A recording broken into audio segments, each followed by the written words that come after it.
오늘 우리와 함께할 성경 말씀입니다. 고린도전서 15장 1절에서 11절 말씀. 형제들아, 내가 너희에게 전한 복음을 너희에게 알게 하노니 이는 너희가 받은 것이요 또 그 가운데 선 것이라. 너희가 만일 내가 전한 그 말을 굳게 지키고 헛되이 믿지 아니하였으면 그로 말미암아 구원을 받으리라. 내가 받은 것을 먼저 너희에게 전하였노니 이는 성경대로 그리스도께서 우리 죄를 위하여 죽으시고 장사 지낸 바 되셨다가 성경대로 사흘 만에 다시 살아나사 게바에게 보이시고 후에 12 제자에게와 그 후에 500여 형제에게 일시에 보이셨나니 그 중에 지금까지 대다수는 살아있고 어떤 사람은 잠들었으며 그 후에 야고보에게 보이셨으며 그 후에 모든 사도에게와 맨 나중에 만삭되지 못하여 난 자 같은 내게도 보이셨느니라. 나는 사도 중에 가장 작은 자라. 나는 하나님의 교회를 박해하였으므로 사도라 칭함받기를 감당하지 못할 자니라. 그러나 내가 나된 것은 하나님의 은혜로 된 것이니 내게 주신 그의 은혜가 헛되지 아니하여 내가 모든 사도보다 더 많이 수고하였으나 내가 한 것은 아니오 오직 나와 함께 하신 하나님의 은혜로라. 그러므로 나나 그들이나 이같이 전파하매 너희도 이같이 믿었느니라. 아멘.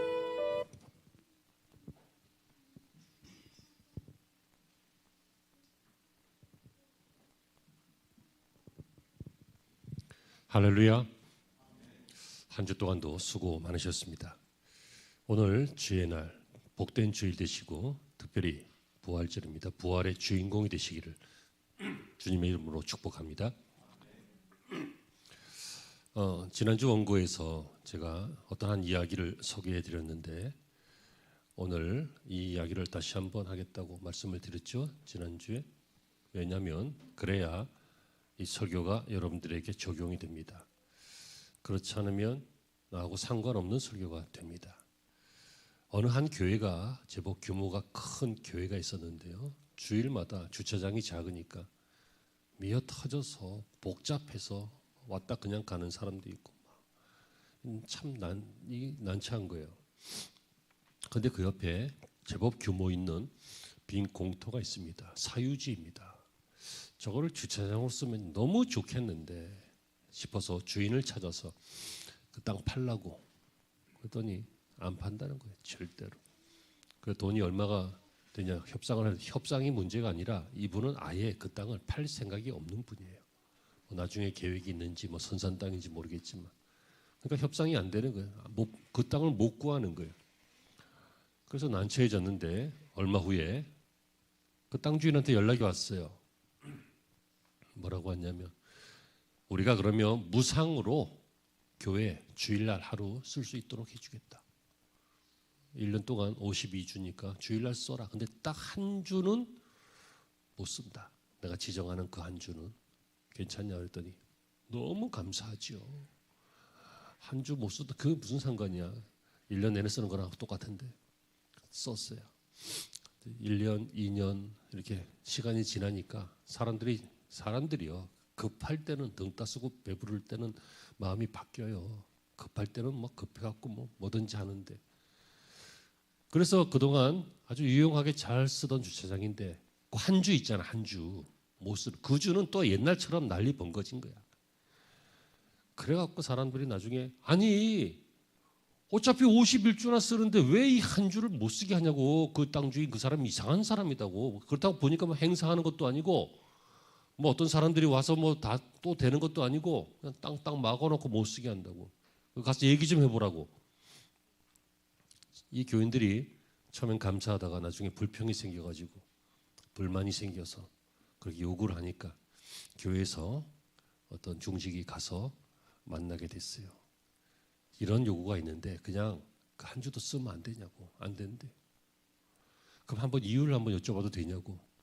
보니까 그때 비는 것도 아니고 땅이 위에 비어 있는데 쓰는 것도 아니고 비어 있는데 왜 못 쓰냐 그랬더니 이분이 한 얘기를 저는 평생 잊을 수 없을 것 같아요. 이분이 뭐라고 했는지 아시죠? 그래야 주인이 누군 줄 알죠. 그러는 거예요. 사람들은요, 항상 가까이 있으며 항상 사용하면 당연시 여기고 자기가 주인인 줄 알아요. 불편해봐야 내가 주인이 아니었구나. 땅 주인이 못쓰게 해봐야 이거 내 땅 아니었구나. 그걸 알아요. 몸이 아파봐야 내 몸이 내 게 아니었구나. 인생이 막 꼬여봐야 인생이 내 마음대로 되는 게 아니었구나. 막 죽음의 위험에 처해봐야 이 생명이 영원한 게 아니었구나. 이런 것을 알게 돼요. 여러분, 성도의 다른 이름은 무엇이냐면 크리스천이라고 합니다. 이것은 헬라어 크리스티아노스에서 나온 것인데요. 그것은 작은 그리스도 혹은 그리스도를 닮은 자라고 하는 뜻입니다. 무슨 말입니까? 저와 여러분들은 예수를 닮은 사람 혹은 예수로 말미암아 난 사람 혹은 작은 예수, 그런 뜻입니다. 그렇다면 저와 여러분은 누구란 얘기입니까?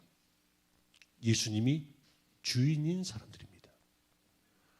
내 인생에 내가 주인인 것 같아서 내 시간대로 막 쓰고 주일도 막 빼먹고 예물도 막 빼먹고 감정도 막 빼먹고 사욕도 막 빼먹고 도둑질도 우리 말고 딴 사람들 얘기예요. 그렇게 하고 뭐 그냥 내가 내 주인 줄 알고 내 인생관과 내 사고방식으로 살아왔는데 그 못 쓰는 한 주, 그 주저앉은 그 주, 그 잃어버린 그 시간에 그 불편한 그 사건 때문에 주인이 누군지를 알게 됩니다. 그래도 실감이 안 난다면 적당한 비유는 아니지만 죽음 앞에 가면 다 실감납니다.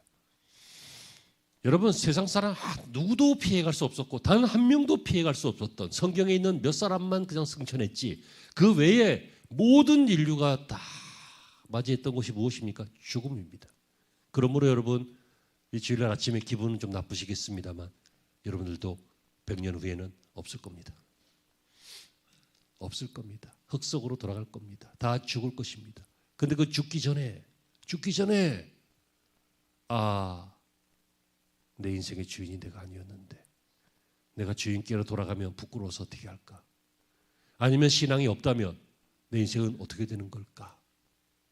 내 인생은 이대로 끝나는 걸까? 하면서 드디어 깨닫게 된다는 것입니다. 자, 이렇게 설교를 시작하는 이유는 그것입니다. 저와 여러분들이 이것을 인정하고 나머지 설교를 들어야 이 설교의 내용이 여러분의 것이 됩니다. 이것을 인정하는 것이 무엇이냐면 우리 함께 합니다. 나는 주님의 것입니다. 내 인생은 주님의 것입니다. 내 목표도, 내 미래도, 내 시간도, 내 소유도 주님의 것입니다. 왜냐하면 나는 구원받은, 여기서 왜 멈칫하면 큰일 나는데, 이거 에란데, 엔진데, 나는 구원받은 주님의 백성이기 때문입니다. 아멘. 아멘.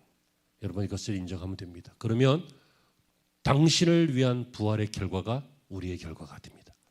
이 당신이 누구예요? 주님의 자녀입니다. 이것은 세상 사람들을 향한 설교가 아닙니다.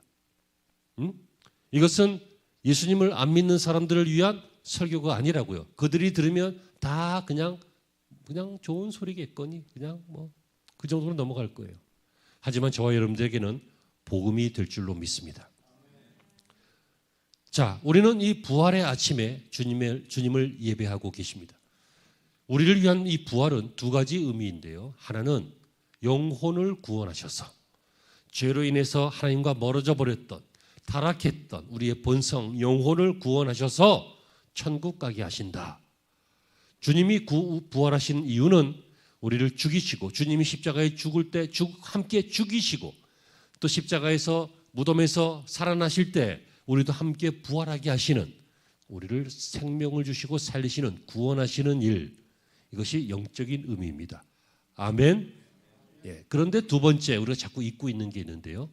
우리의 삶, 삶도 주님이 구원하십니다. 여러분, 우리가 어떻게 삽니까? 주님을 모를 때 목적이 없어 방황했고, 아까 드렸던 찬양처럼 깊은 절망에 빠져 어둠에 빠져 헤매이고 산 소망이 없었던 우리인데 그렇게 살았잖아요. 그래서 전쟁하고 살인하고 사기치고 뺏고 침략하고 거짓말하고 방탕하고 이렇게 살았던 인류의 역사인데, 그런데 주님께서 오셔서 그들에게 길을 보여주시고 내가 곧 길이요, 그들에게 어떻게 살아야 되는지 진리를 보여주시고 내가 곧 진리요, 그리고 주님에게 너희는 죽으면 사망이지만 사망이 끝이 아니다, 사망을 이기셨다, 사망은 물러간다 라고 하는 생명을 보이시는 내가 생명이다 라고 하는 것을 주님께서 보여주심으로 뭘 하십니까? 삶을 구원하시는 것입니다. 구원은 두 가지라 그랬어요. 뭐요? 영혼의 구원과 삶의 구원, 영육 간의 구원이에요. 만약에 영혼의 구원만 목적으로 한다면 어떻게 해야 된다고 제가 농담처럼 말씀드렸죠? 예수 믿고 죽어야 돼. 뭐 하려고 이 땅 살면서 더 힘들게 살아? 뭐 하려고 이 땅 살면서 더 죄져? 예수 믿고 바로 천국 가야지. 그런데 살아야 돼요. 살아야 돼. 왜? 삶도 구원받았기 때문에. 이 구원받은 삶을 통해서 예수님을 간증하고, 이 구원받은 승리의 삶을 통하여 세상 사람들을 교화시키고 변화시키고 하나님께로 인도하는 삶을 주님께서 우리에게 주셨다는 말이죠. 그러므로 여러분, 이 부활, 영육 간의 이 부활 중에서 오늘 이 삶의 부활을 다루겠습니다. 왜냐하면 여러분들이 저와 함께 아까 신앙 고백을 했기 때문입니다. 영혼 구원을 아멘으로 받았기 때문입니다. 저와 여러분들은 예수님의 십자가의 공로로 함께 죽고 예수님께서 무덤에서 부활하실 때 함께 부활하신 줄 믿으십니까? 아멘 하셨잖아요. 영혼 구원 받은 하나님의 자녀입니다. 그러므로 이제 이 설교가 우리에게 적용됩니다. 삶의 부활입니다. 여러분, 이 부활의 결과, 당신을 위한 부활의 결과입니다. 여러분들을 위해서 주님께서 부활하셨습니다. 첫 번째 이유는 슬픔을 멈추라는 것입니다. 이게 삶의 구원입니다. 여러분, 우리의 삶은 눈물입니다. 우리의 삶은 슬픔입니다. 그런다고 여러분 슬플 일이 없다는 건 아닙니다. 슬플 일은 있습니다. 하지만 조금 슬퍼하다가 말아야지 영원히 슬퍼할 수는 없는 것입니다. 왜? 주님의 부활이 있기 때문입니다. 주님이 슬픔을 이기셨기 때문입니다. 주님이 슬픔을 기쁨으로 바꾸시기 때문입니다. 요한복음 20장 15절에 여자여 어찌하여 울며 누구를 찾느냐, 이것은 마리아에 대한 예수님의 책망입니다. 뭡니까? 마리아가 예수님의 무덤 앞에 왔는데 무덤이 열려 있고 예수님의 시체가 없으니까 어떤 사람들이 예수님의 시체를 훔쳐갔는가 보다 하면서 막 울고 있어요. 그랬더니 뭐라고 합니까? 왜 우냐? 예수님께서 분명히 말씀하셨잖아요. 내가 죽은 지 사흘 만에 부활하리라. 왜 어찌하여 여기서 슬피 울며 누구를 찾느냐? 나는 부활하였다. 그 얘기예요. 그래서 이 여인은 돌아가서 예수님께서 부활하셨다라고 선포하는 첫 번째 선포자가 되었습니다. 여러분, 인생은 슬플 일이 있습니다. 그리고 슬픔도 있습니다. 하지만 슬픔을 계속할 수는 없는 것입니다. 왜?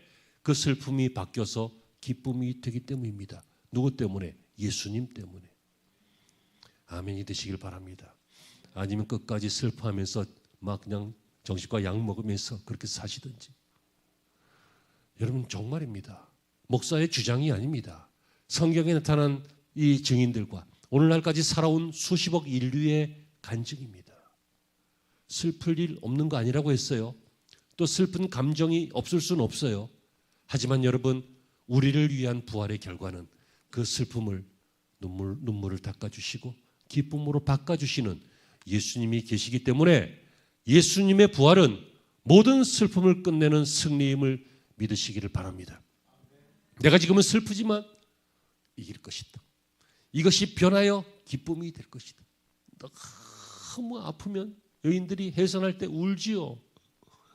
하지만 조금 우면 그 자기 닮은 혹은 남편 닮은 혹은 시어머니 닮은 그 아이를 보면서 웃잖아. 여러분, 우리가 지금 우리 청년들, 청소년들도요, 어려운 일이 있거나 슬플 일이 있지. 나중에 보면요, 그 일이 잘된 일이다.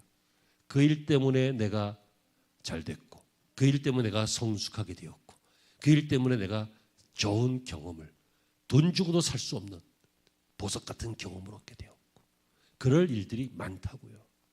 그러니까 젊은이들이요, 혹은 실패자들이요, 혹은 낙심한 자들이요, 슬프다고 한강 가지 마요. 슬프다고 어디에 매몰되지 마요. 슬프면 교회 앞에 여기 와. 여기 얼마나 좋은지 알아요? 침대보다 더 시원하고 좋아. 여기서 자 그냥. 아멘. 부활의 결과는 슬픔을 멈추는 것이고, 두 번째는 절망을 멈추는 것이었습니다. 슬픔과 절망은 좀 다르죠. 슬픔은 좀 감정적이라면 절망은 뭐라 그럴까요? 이성과 합해서 함께 슬퍼하는 것입니다. 아, 소망 없어. 끝났어. 다 틀렸어. 아사리 판이 됐어. 전문 용어로 그런 뜻입니다. 여러분, 이게 얼마나 허무한지 아십니까? 인생을 걸었는데 다 무너졌어요. 젊음을 다 투자했는데 헛수고가 됐어요. 전 재산을 투자했는데 그냥 남는 게 없어요. 엠마오로 향하던 두 청년이 그랬습니다. 이들은 예수님을 따라서 큰 소망을 걸었습니다. 큰 희망을 걸었습니다. 예수님께서 이 나라를 구원하실 거야. 예수님께서 우리 민족을 살리실 거야. 예수님께서 새로운 세계를 여실 거야. 했는데 며칠 전에 예수님이 죽으신 거예요. 지난주 금요일에 죽으신 거예요. 그래서 그냥 실망해서 가고 있는데 부활하신 예수님이 나타났죠. 신학적으로 해석하면 시간이 가니까 잘 해석은 못 해드립니다만은 이 부활하신 예수님의 몸은 우리 인간의 몸과는 좀 달랐습니다. 그래서 이들이 그 영광스러운 몸을, 예수님의 몸을 예수님인 줄 알아보질 못했어요. 평상시에는 가까이서 예수님을 알았지만 뭔가 좀 더 글로리하게 그렇게 보였던 것 같아요. 그래서 그 나그네인 줄 알고 함께 동행하는데 왜 이렇게 절망하느냐 그랬더니 이래서 2차에서 인생을 투자했는데 이분에게 소망을 걸었는데 그분이 지난주 금요일날 그냥 허무하게 죽었다. 이런 얘기하니까 이분이 뭐라 그래요? 구약 성경을 풀어주죠. 구약 성경의 선지자들이 얘기하지 않았느냐 말씀을 전해주는 거예요. 말씀을 들려줬어요. 무슨 말씀을? 이분은 죽어야 했다. 그리고 사흘 만에 부활하신다고 했다. 이 말씀을 들으니까 소망이 생기는 거예요. 여러분, 그렇습니다. 부활하신 주님은 이 시리에 찬 나그네들의 걸음에 동행해 주셨습니다. 부활하신 주님은 실망에 찬 여러분들, 절망에 찬 여러분들, 낙심에 빠진 여러분들과 동행해 주십니다. 언제요? 말씀을 들을 때. 우리가 말씀을 들을 때 주님께서 다가오셔서 소망을 주십니다. 그러므로 여러분, 주님의 부활은 실망에서, 절망에서 깨어나게 하는 말씀의 힘입니다. 이것이 여러분들의 것이 되기를 바랍니다. 이것이 그냥 좋은 이야기로 끝나지 않고 세상 사람들이 들으면 이해도 안 되고 인정도 안 하겠지만 저와 여러분들은 신앙 고백한 것처럼, 영혼 구원받고 신앙 고백한 것처럼 하나님의 자녀가, 우리의 주인이 하나님이시고 우리는 주님의 것이 되었기 때문에 반드시 이것은 우리를 향한 말씀이고 우리의 것이 될 줄로 믿습니다. 세 번째는요, 부활의 결과로 확신까지 주셨습니다. 특별히 확신하면 이 베드로를 이야기 안 할 수 없는데요. 누가복음 24장 34절에 주께서 과연 살아나시고 시몬에게 나타나셨다 하는지라. 여러분, 베드로는 수제자였습니다. 특별히 부활의 몸으로 나타나심으로 이 제자들에게 주님께서 확신을 주셨습니다. 주님을 부인한 이 배반자 베드로, 주님, 내가 주님과 함께 죽으러 갈 수도 있습니다. 우리 주님과 함께 죽으러 가자. 멋지죠? 남성적이죠? 여러분, 이 정도 의리는 있어야 되지 않아요? 너 나와 함께 죽으러 갈래? 지금 죽으러 간다면 안 돼. 왜? 지금 죽을 일이 별로 없어. 너무 극단적이야. 하지만 사회가 조금만 위로 올라가도, 불과 100년이 안 되는 몇십 년만 올라가도요, 나와 함께 죽으러 갈래? 그러면 죽으러 가는 사람들이 있었습니다.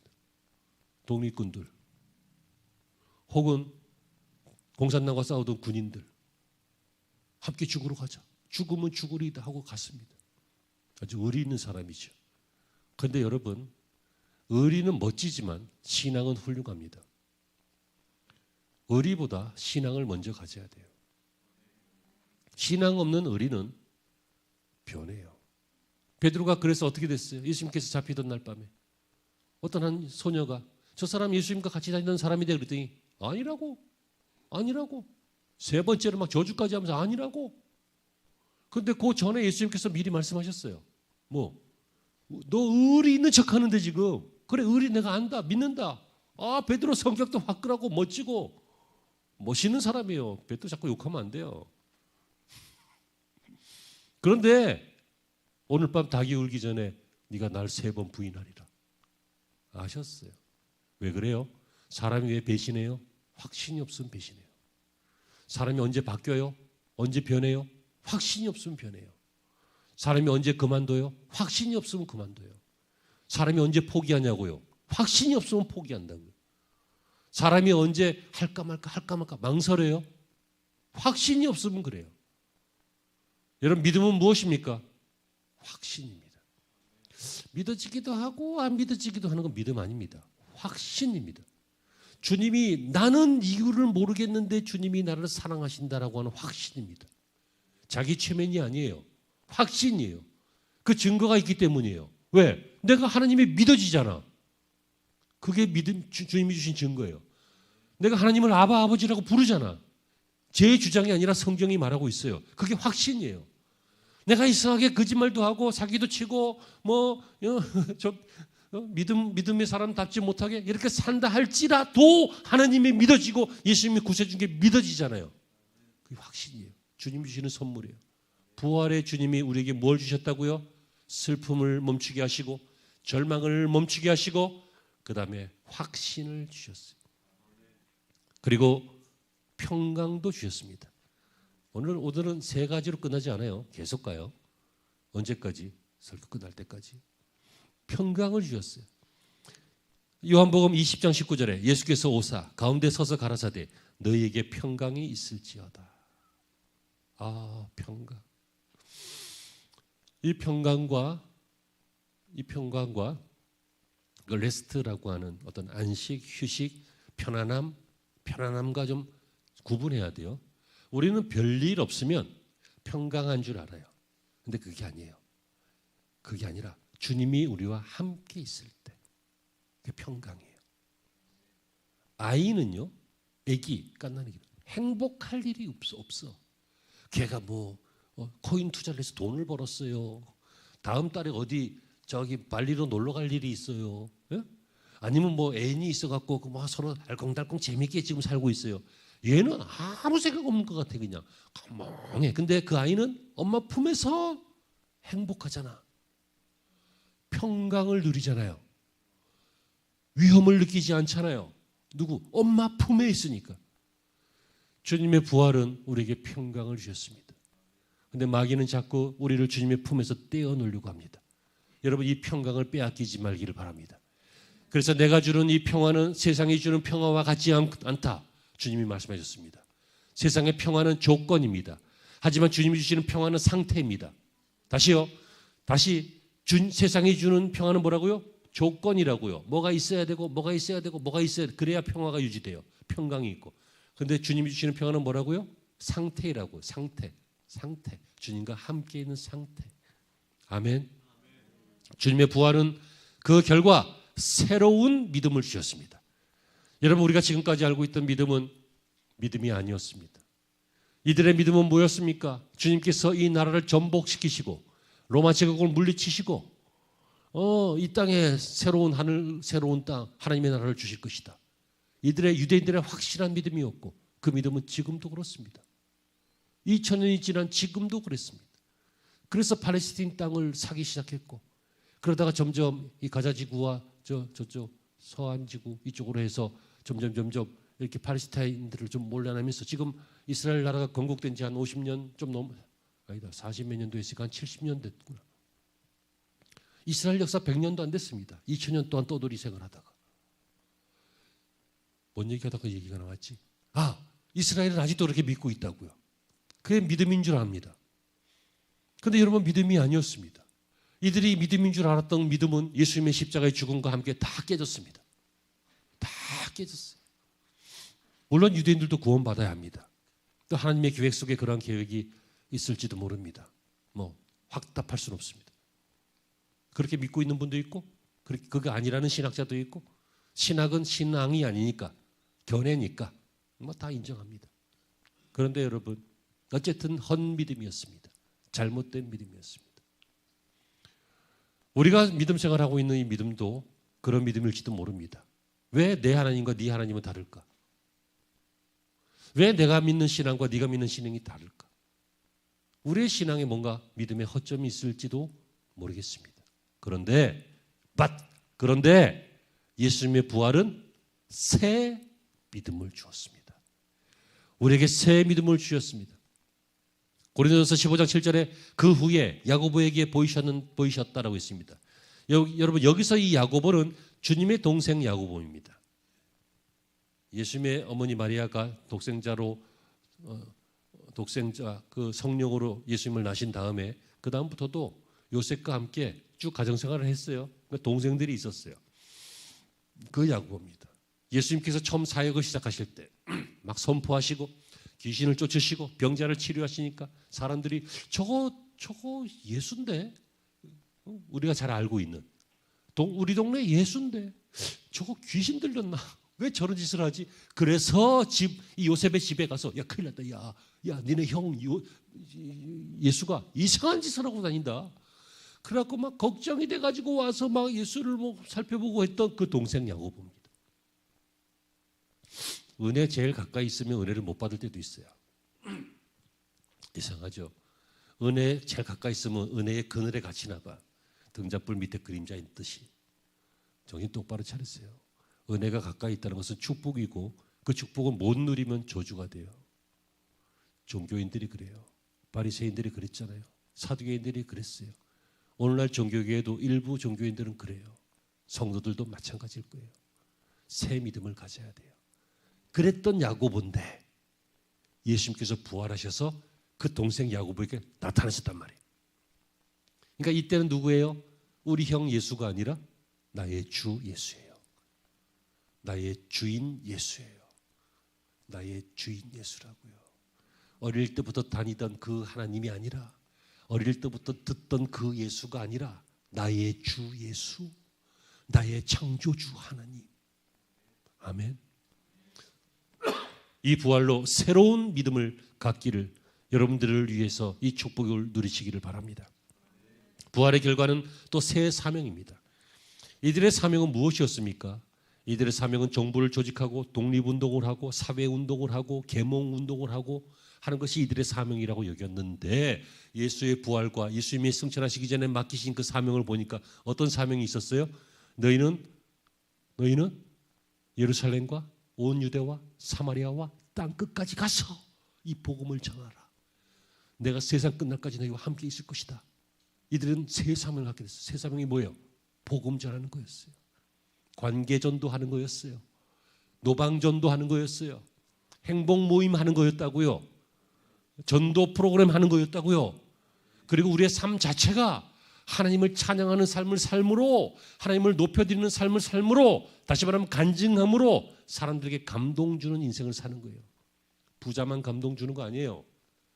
내가 성공했으니까 이 성공한 거 보세요. 하나님이 하셨습니다. 성공한 사람만 간증하는 거 아니에요. 있는 모습 그대로 얼마든지 간증할 수 있어요. 왜? 지금 있는 모습 그대로 하나님께서 여러분들을 창조하셨고 사랑하고 계시기 때문에 그래요. 아멘. 새 사명이 있어야 돼요. 뭐 할 나이가 몇인데 내가 나같이 연약해서 뭘, 나는 건강도 안 좋고 시간도 없는데 뭐, 나는 배운 것도 없고 뭐 집안 형편도 그렇고, 천만에 만만해. 그렇지 않습니다. 저와 여러분들에게는 하나님께서 반드시 이유가 있어서 태어나게 하시고, 그렇죠, 이유가 있어서 살아있게 하시고, 이유가 있어서 이 나라의 이 시대의 이 환경의 이 가문의 이 역사의 이 환경 속에 존재하게 하시는 것을 믿으시기를 바랍니다.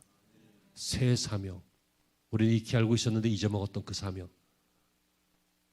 내가 군인 되는 게 사명이 아니라 그건 과정이야.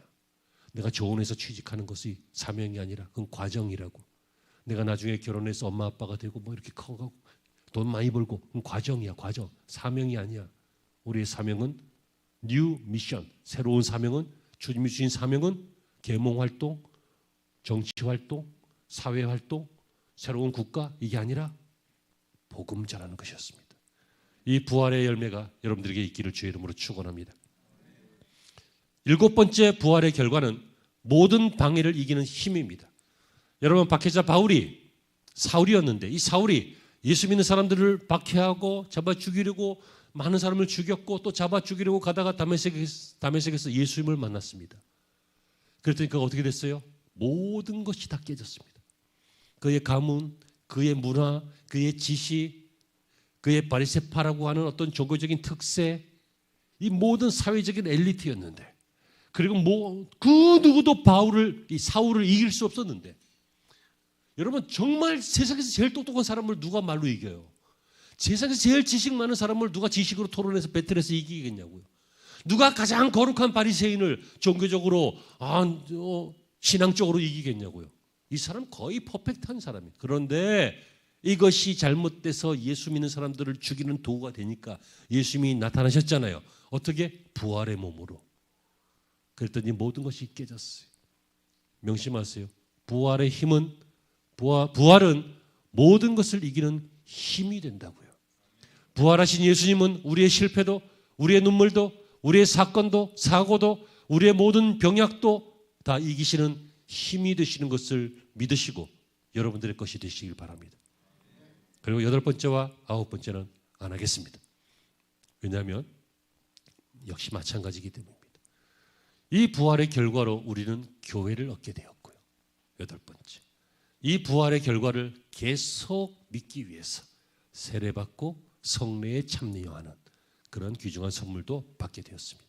사랑하는 성도 여러분, 저는 오늘 부활의 결과를 몇 가지 열거해서 여러분들에게 전해드렸습니다. 중요한 건 당신을 위한 부활의 결과, 우리를 위한 부활의 결과라는 것입니다. 그러므로 나를 위한 부활의 결과입니다. 여러분, 이 부활은 예수님께서 우리를 위해서 하신 것입니다. 예수님의 십자가도 우리를 위해서 주신 것입니다. 그러면 우리를 위해서 주셨는데 우리가 받지 않으면 어떻게 되겠습니까? 우리가 누리지 않으면 어떻게 되겠습니까? 이 부활의 아침에 오늘 목사가 전해드린 굉장히 수가 많지만 한꺼번에 함축하면 예수님이 우리에게 주신 이 부활의 선물을 우리가 잘 받고 놓치지 말고 우리 것으로 삼아서 부활의 주인공이 되시기를 주의 이름으로 축원합니다. 기도하시죠. 하나님, 돌문이 열렸습니다. 빈 무덤이었습니다.